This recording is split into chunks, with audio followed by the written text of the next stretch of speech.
breaking and at the time maybe a little bit shocking.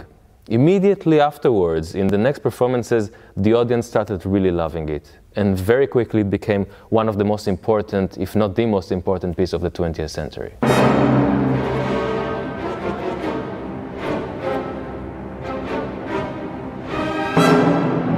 Rite of Spring really breaks all the rules. And at the same time, even though it breaks all the rules and it puts harmonies that doesn't fit together and repeats them over and over again, and it makes these incredible rhythms that you never know where is the bar line, where is the one, the accents are always unexpected. Still, somehow, it's very much rooted in the tradition, in the Russian tradition, in the French tradition, in classical music tradition in general. If you analyze the harmony, if you analyze the bass, even if you analyze the rhythms, there is a sense to everything. It's not just one big chaos. It's like he really created a new world, but this world has rules. So even if you take the very beginning, as we showed, very simple, very primitive melody being playing like this. But first of all, the orchestration is very surprising.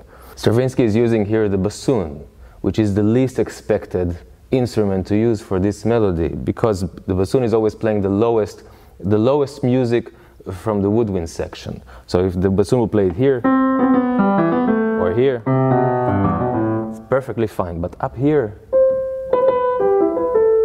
when you hear it in the hall for the first time, especially in 1913, in the world premiere, it's the most unexpected sound. You would have never heard something like that before. And then on top of that is not just this wonderful thing. If you would harmonize it, maybe something like this, it's very romantic and very simple. But Stravinsky starts only with the melody, and the next thing you hear is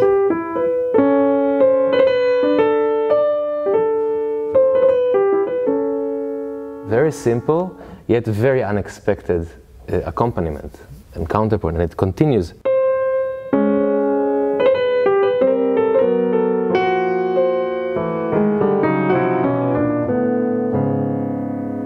So already he creates this world for us. In the very introduction, before the ballet started, before the curtain opens, you already see, oh, it's Russian folk music is something very simple, very primitive, yet from a completely other world. And the other great element of this music is the rhythm, of course.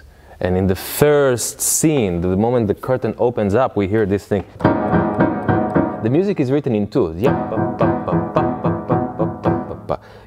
It starts by just one accent at the beginning, and then when you least expect it, on the syncopation, which means never on the beat. Which means this would have been on the beat.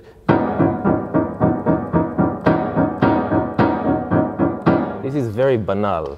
The syncopation is to put it exactly between the beats, which means 2, 1.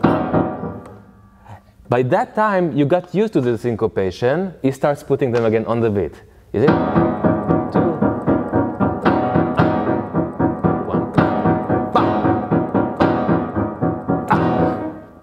Every time you get used to something and it changes and goes to the other way. That's a really fantastic thing about this music.